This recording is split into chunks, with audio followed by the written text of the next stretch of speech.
ये अंकुर शर्मा हैं, ये एक रिपोर्टर हैं, बहुत ही मतलब बहुत रेगुलरली और बहुत ही जिम्मेदारी के साथ ये ministry of home affairs cover करते हैं। और इन्होंने क्या लिखा है ये देखिए, बड़ी ब्रेकिंग न्यूज, news18.com में इनकी रिपोर्ट छपी है। ये कहते हैं pellet guns, electric shock batons are banned in Delhi protest after RAF flags serious lapses.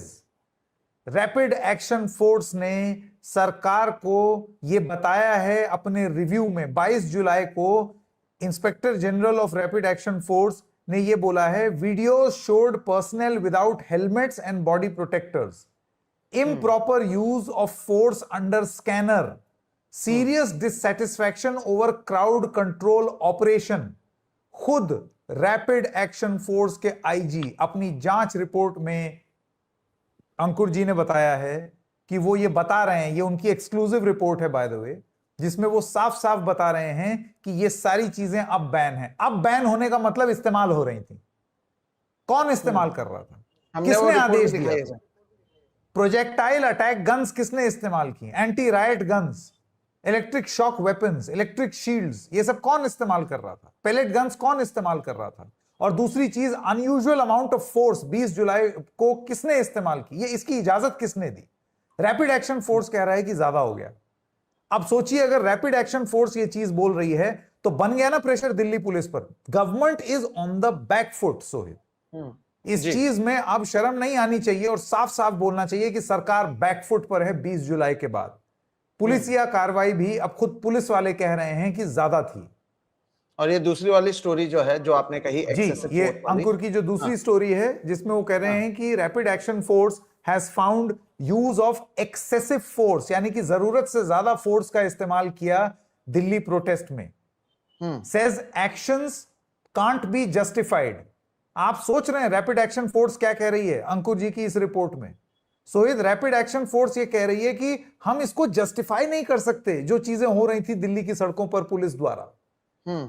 तो अगर वो जस्टिफाई नहीं कर सकते, अब आप वो मांगों पर जा सकते हैं, कॉकरोच जनता पार्टी की मांग। एक सेकंड में वो मांगों पे भी चले जाता हूं। नहीं, ये तो public apology from RAF and Delhi police. RAF का बयान सुना दिया मैंने आपको। अंकुर शर्मा जी की रिपोर्ट तो आरएएफ की देख लिया आपने। आरएएफ क्या कह रहा है? एक्सेसिव फोर्स यूज हो गई। यानी कि ऑन रिकॉर्ड अब एक देश की एक बड़ी एजेंसी ये मान रही है कि हमने हद कर दी।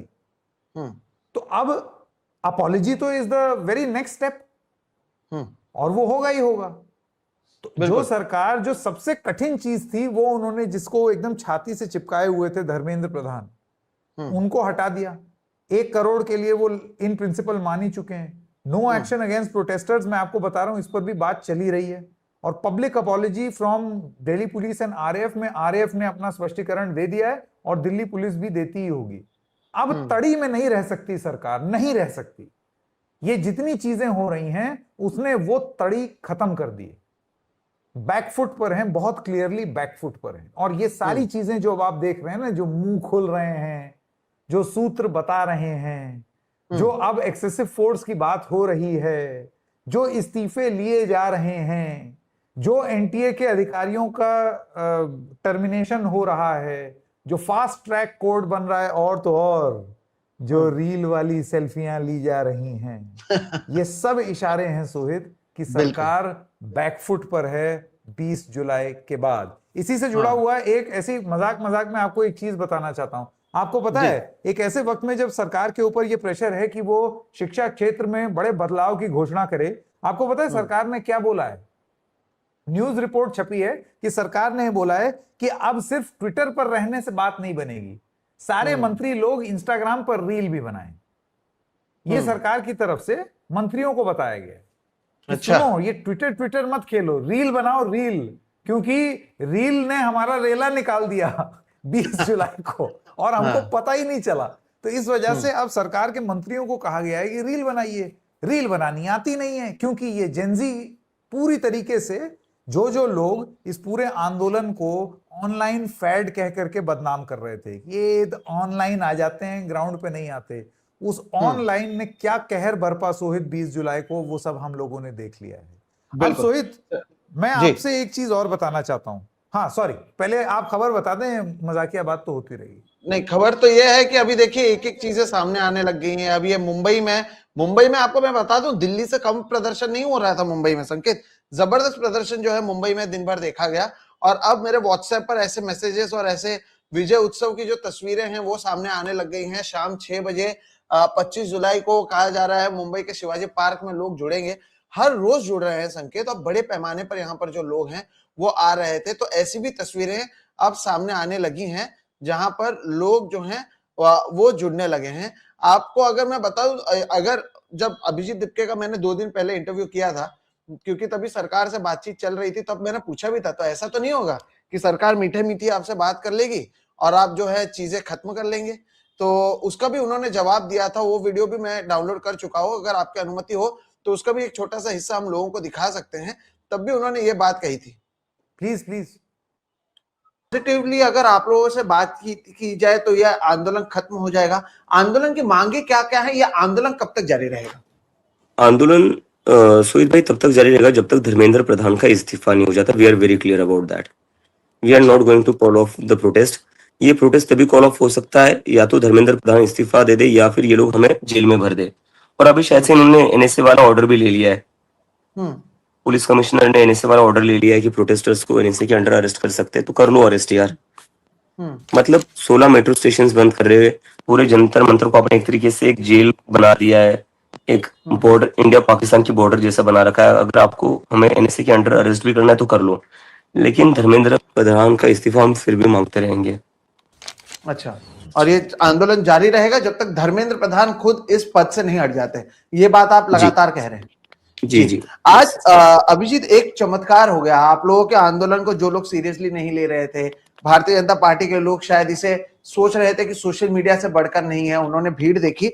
लेकिन आज इस देश के प्रधानमंत्री नरेंद्र मोदी ने ट्वीट किया, जहां पर उन्होंने लिखा, nothing is more important than the welfare and future of our youth. We have decided to set up fast track court and to ensure swift and stringent punishment for those involved in paper leak. तो वो ये बात कह ही रहे थे, आपने उसके ऊपर ट्वीट कर दिया धर्मेंद्र प्रधान का फोटो डालते हुए, जिसमें लिखा है हिज नेम इज नथिंग। तो इससे आप कहना क्या चाहते हैं? प्रधानमंत्री की ओर से ये जो एश्योरेंस दिया गया है, उसे आप सही मानते हैं, गलत मानते हैं? और धर्मेंद्र प्रधान का ये तस्वीर का इस्तेमाल आपने किया, किस तरह से आप ये प्रधानमंत्री के इस पूरे बयान को देखते हैं? नहीं, obviously Dharmendra Pradhan is more important to Narendra Modi than the future of the students. इसलिए मैंने ये बोला कि अगर नरेंद्र मोदी कहते हैं कि nothing is more important than the welfare and future of students, so Dharmendra Pradhan का नाम ही नथिंग है। बिकॉज अगर धर्मेंद्र प्रधान इतने इंपॉर्टेंट नहीं होते तो उनको अभी तक खा देते। 20 से ज्यादा बच्चों ने आत्महत्या करी है, उसके बाद भी सरकार ने उनको हटाया नहीं। इनफैक्ट जो इस सरकार ने करा, और बच्चों का खून बहाने की कोशिश करी 20 जुलाई को। मतलब एक धर्मेंद्र प्रधान को बचाने के लिए आप और कितने बच्चों का खून चाहते हो यार? सो ऑब्वियसली प्रधानमंत्री का जो ट्वीट भी था, मतलब कितना वेग सा ट्वीट था। उसमें क्या बोल रहे कि फास्ट ट्रैक कोर्ट लगाएंगे या जो भी इलीगल प्रोसीडिंग्स करेंगे, और किसके अगेंस्ट करेंगे? निचले लेवल के ऑफिसर्स के ऊपर।